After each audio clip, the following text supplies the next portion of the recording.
దేవుడు ప్రార్థనకి జవాబుని ఇస్తాడా ఇవ్వడా అంటే ఖచ్చితంగా ఇస్తాడు. ఇవ్వకపోతే మనం ఇక్కడ ఉండవు, ఇవ్వకపోతే అసలు ఆరాధనకి మనం అటెండ్ కావు. ఇస్తాడు కాబట్టే మనం ఆరాధనకి అటెండ్ అవ్వం. కాకపోతే చాలామందికి ఉన్నటువంటి సందేహం, ఎప్పుడు ఇస్తాడు, ఎంతకాలానికి ఇస్తాడు, ఎలా ఇస్తాడు అన్నటువంటి ప్రశ్నలు ఉంటాయి. దేవుడు ఒక వ్యక్తి ప్రార్థన చేసినప్పుడు సమాధానం ఇవ్వలేకపోతున్నాడు, ఇవ్వలేదు అంటే దానికి కారణం ఏంటో తెలుసా? మనుషుల ప్రార్థనలు 2 రకాలు ఉంటాయి. There are 2 types of prayers in this world. 2 రకాల ప్రార్థనలు ఈ లోకంలో క్రైస్తవులు చేస్తారు. మొదటి ప్రార్థన ఏంటి అంటే, ఈ భౌతికమైనటువంటి దీవెనల కొరకు, ఈ లోకంలో జీవనాన్ని కొనసాగించుట కొరకు, అద్భుతములు, ఆశ్చర్యకార్యాలు, మేలులు, సూచక క్రియలు చూచుట కొరకు, ఈ లోకంలో వైభవముగా, అధికారంగా, ప్రఖ్యాతిగాంచిన వారిగా ఉండుట కొరకు, బట్ట కొరకు, తిండి కొరకు, శ్రేష్టమైన విధానం కొరకు, శ్రేష్టమైన జీవనం కొరకు మనుషులు చాలామంది, క్రైస్తవులుగా పిలువబడే అనేకులు చాలామంది ప్రార్థన చేస్తారు. అలాంటి ప్రార్థనకి దేవుడు జవాబునిస్తాడా? అలాంటి ప్రార్థనకి దేవుడు జవాబునిస్తాడా? 100% ఎవడు. ఎందుకంటే 24 గంటలు లేచిన దగ్గర నుంచి నీ గోలే, నీ తిండి గోలే, నీ ఇంటి గోలే, నీ భార్య గోలే, నీ బిడ్డల గోలే, నీ ఉద్యోగం గోలే, నీ వ్యాపారం గోలే. అరే నీ కోసం ఎంతసేపు ఏడుస్తావు? God will never answer such kind of prayers. ఈ ప్రార్థనలు దేవుడు ఆలకించడు, ఈ ప్రార్థనలకు దేవుడు జవాబునివ్వడు. ఏం చేసినా వ్యర్థమే. దేవుడు ఎంత ఆశీర్వాదం ఇచ్చినా అది బూడిదలో పోసిన పన్నీరే, వేస్ట్. ఎందుకో తెలుసా? అన్నీ ఇస్తాడు, అన్నీ వదిలేసి వెళ్ళిపోతావు. అన్నీ ఇస్తాడు, అన్నీ వదిలేసి వెళ్ళిపోతావు. విడిచిపెట్టి వెళ్ళే వాటి కోసం దేవుణ్ణి పట్టుకుని ఏడ్చి ఏడ్చి ఏడ్చి ఏడ్చి ఇవ్వు ప్రభా, ఇవ్వు ప్రభా, ఎవడో. ఈ ప్రార్థన దేవుడు ఆలకించడు. మళ్ళీ కన్నీళ్ళు ఒకటి పనికి మాలిన వాళ్ళకి కన్నీళ్ళు మోకరించినప్పటి నుంచి ఏడుస్తుంది. అందుకే క్రైస్తవులకు ఒక పేరు ఉంది సమాజంలో, ఏడుపు గొట్టోళ్ళు. విన్నారు ఎప్పుడన్నా? ఏడుపు గొట్టోళ్ళు అంటారు క్రైస్తవుల్ని. ఎందుకో తెలుసా? అసలు ఎందుకు ఎత్త ఏడుస్తారు అర్థం కాదు నాకు. ఏడవండి, రీజన్తో ఏడవాలి. ఆరాధన చేసేటప్పుడు ఏడుస్తారు, ఎందుకు తెలియదు మీకు. బల్ల ఇచ్చినప్పుడు ఏడుస్తారు, ఎందుకో తెలీదు. ప్రార్థన చేసేటప్పుడు ఏడుస్తారు, ఎందుకో తెలీదు. ఎందుకు ఏడుస్తారు? బల్ల ఇచ్చేటప్పుడు చేసే ప్రార్థనలో ఏడుపు, ఆరాధనలో ఏడుపు, వాక్యం వినేటప్పుడు ఏడుపు, పాటలు పాడేటప్పుడు ఏడుపు, ఒంటరిగా ప్రార్థన చేసేటప్పుడు ఏడుపు. ఈ కన్నీళ్ళన్నిటికీ కారణం ఏంటో తెలుసా? నువ్వు కన్నీళ్లు పెడుతుంటే నీకేం గుర్తొస్తా తెలుసా? నీ కుటుంబంలో ఉన్నటువంటి ఆర్థిక ఇబ్బందులు, శరీర ఇబ్బందులు, అవమానాలు, నిందలు, ఉద్యోగం లేదే, డబ్బులు లేవే, వీటి గురించి ఏడుపు. ఆరాధనలో వాటి గురించే ఏడుపు, బల్ల ఇచ్చినప్పుడు వాటి గురించే ఏడుపు, ఉపవాసాలు ఉన్నప్పుడు వాటి గురించే ఏడుపు. వీటి గురించి ఏడ్చి ఏడ్చి సాధించేది ఏంటి? కన్నీళ్లు వ్యర్థమైపోతాయి తప్ప. Don't cry for such kind of physical blessings. ఈ భౌతికమైన దీవెనల కొరకు ఏడవకూడదు, ఏడవకూడదు. అడుగు అంతే, ఒక మాట అడుగు అంతే. ఏడవాల్సింది ఎప్పుడు తెలుసా? అది ఏడవకూడదు పాస్టర్ గారు. క్రైస్తవులు ఏడవాలి, ఏడవండి. ఎందుకు ఏడవాలి?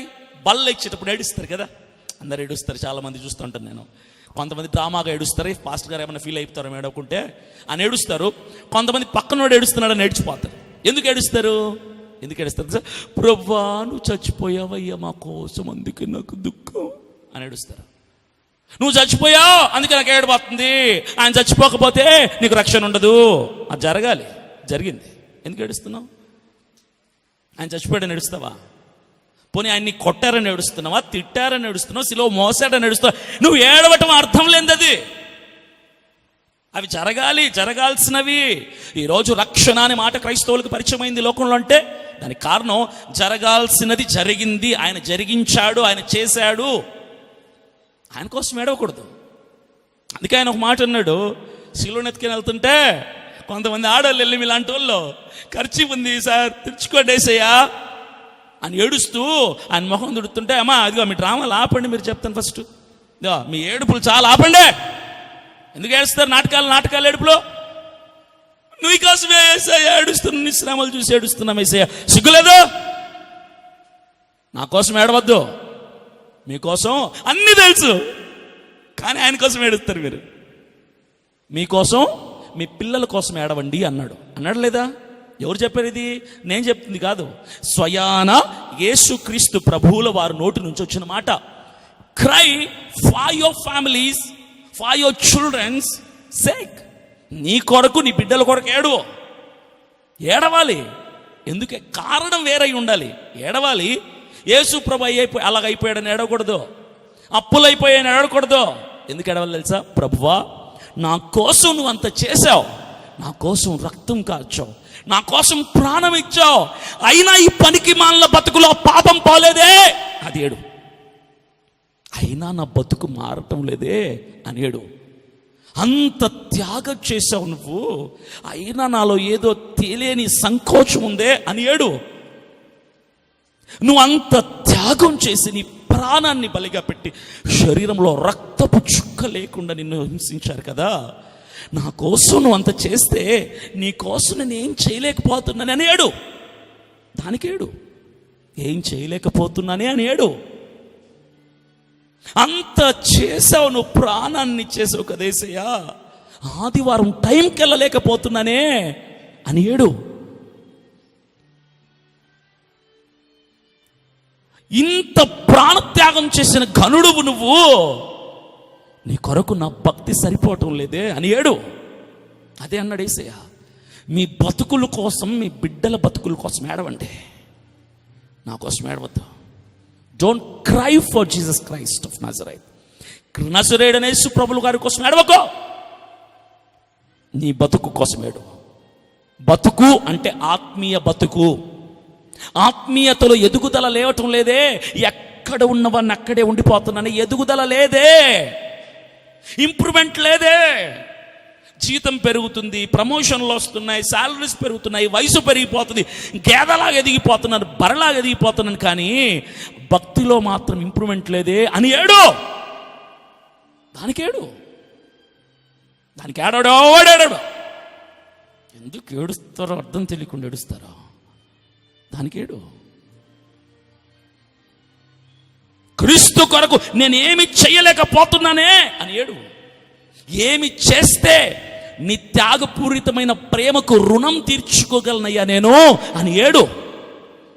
ఆ ఏడుపుకి అర్థం ఉంటుంది, ఆ ఏడుకి ఫలితం ఉంటుంది, ప్రయోజనం ఉంటుంది. Cry for your spiritual life. ఒక అమ్మ నాన్న ఒక బిడ్డకు జన్మనిచ్చి తల్లిదండ్రులు అయ్యారు. వాడు 2 సంవత్సరాల్లో అడుగులు వేస్తాడు, తప్పటి అడుగులు వేస్తూ కింద పడుతూ లేస్తుంటే, రే నా కొడుకు నడిచేస్తున్నాడు రా అని 10 మందికి చెప్పుకుంటారు కదా. ఎట్లా నడుస్తుంటే? గోడలు పట్టుకొని, చేతులు పట్టుకొని, అప్పుడప్పుడు కింద పడుతూ లేస్తూ నడుస్తుంటే హ్యాపీగా ఫీల్ అయిపోతారు కదా. ఇంకొక 10 సంవత్సరాల తర్వాత, అంటే 15 సంవత్సరాలు వాడి వయసు, 15 సంవత్సరాలకి అదే కొడుకు అలాగే నడుస్తూ ఉంటే, కింద పడుతూ లేస్తూ, చెయ్యి పట్టుకొని నడవటం, గోడలు పట్టుకొని నడిస్తే, నా కొడుకు బాగా నడుస్తున్నాడు హ్యాపీగా ఫీల్ అయ్యాలి. ఎంతమంది ఉంటారు ఇక్కడ? అవుతారా? అదే వాడే కదా అలాగే నడుస్తుంటే నీకెందుకు బాధ? ఏమంటారు అన్ని? అవిటివాడు అంటారు. శరీరంలో ఎదుగుదల లేని వాడు.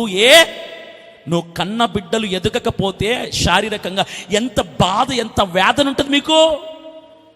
ఆ దేవుడు కన్న బిడ్డలైన మనం, దేవుడు కన్న బిడ్డలైన మీరు మీ బతుకుల్లో ఆధ్యాత్మికతలో అడుగులేస్తూ ముందుకెళ్తున్నారు. తడబడుతూ వెళ్తారు ఆరంభంలో, ఇప్పటికీ తడబడుతూనే వెళ్తుంటే ఆ దేవుడు కన్నీళ్లు పెట్టడా నీకోసం? ఎడవడా? ఇంప్రూవ్మెంట్ ఉండాలి సార్, ఎదగాలి సార్, భక్తిని పెంచుకోవాలి. చచ్చిపోవటానికి రోజులు దగ్గర పడిపోతున్నాయి తెలుసా. ఒక గుడ్ న్యూస్ చెప్పనా మీకు? 2024 ఇది. ఇంకొక 60 సంవత్సరాల తర్వాత ఇక్కడ ఎవ్వడున్నాడు భూమి మీద నాతో సహా. ఇంకొక 60 సంవత్సరాల తర్వాత ఇక్కడ ఎవ్వడు ఉండడు. ఎక్కడ ఉంటాం పాస్టర్ గారు? మట్టిలో ఉంటాం. అదే, నేను మట్టిలోనే ఉంటా, నువ్వు మట్టిలోనే ఉంటావు, అందరు చచ్చిపోయి ఉంటారు 60 సంవత్సరాల తర్వాత. ఏం సాధించడానికి చేస్తున్నారు? ఏడుపులు. ఊరికన్నా ఏడుపు కొట్టోళ్ళు ఎంతసేపు బిడ్డలు, కుటుంబం, ఉద్యోగం, వ్యాపారం, అభివృద్ధి, కారు, మిథ్య, మేడ, హోదా, ఆధిక్యత, దీనికోసం ఏడుపు. దానికోసం మాని దేవునికి దగ్గర అవ్వటానికి ఏం చేయాలో ఏడు. దేవుడిని ఆశీర్వదిస్తాడు. God will hear the prayer who cries from his heart. మదిలో నుంచి, మనసులో నుంచి మనసారా దేవునికి దగ్గర అవటానికి ఎవరైతే ఏడుస్తారో, కుమిలి కుమిలి ఏడుస్తారో, అలాంటి వాళ్ళ వేతని దేవుడు ఉంటాడు. ఇక్కడ ఐగుప్తులో ఉన్నటువంటి ఇశ్రాయేలీయులు, దేవుని ప్రజలు ఏడవటం మొదలు పెట్టారు. ఎందుకు ఏడుస్తున్నారో తెలుసా? వినండి ఆ మాట. ఇశ్రాయేలీయులు తాము చేయుచున్న వెట్టి పనులను బట్టి నిట్టూర్పులు విడుచుచు మొరపెట్టుచుండగా, తమ వెట్టి పనులను బట్టి వారు పెట్టిన మొర దేవుని యొద్దకు చేరెను. కాగా దేవుడు వారి మూలుగును వినెను. ఏం పెడుతున్నారు తెలుసా? మూలుగుచున్నారు ప్రభు కొరకు. మా వల్ల కావట్లేదయ్యా ఈ బానిసత్వం. దేవుని ప్రజలుగా పిలువబడే ఇశ్రాయేలీయులు డబ్బు కోసం ఏడుస్తున్నారా? పేరు కోసం ఏడుస్తున్నారా? ఆధిక్యత కోసం ఏడుస్తున్నారా? అధికారం కోసం ఏడుస్తున్నారు? దేనికోసం? మూలుగుచున్నారు. They are crying from the bottom of their hearts. హృదయ లోతుల్లో నుంచి, అంతరంగంలో నుంచి కుమిలిపోతూ మూలుగటం అంటే అర్థం తెలుసా? మాట రాదు నోటి వెంబడ, నోటి వెంట మాట రాదు, పెదలదు మాట. మూలుగుచున్నారు, ప్రభువా నీవు తప్ప మాకెవరు లేరు నాయనా, ఈ బానిసత్వపు సంఖ్యలు తెంపు. They were crying out.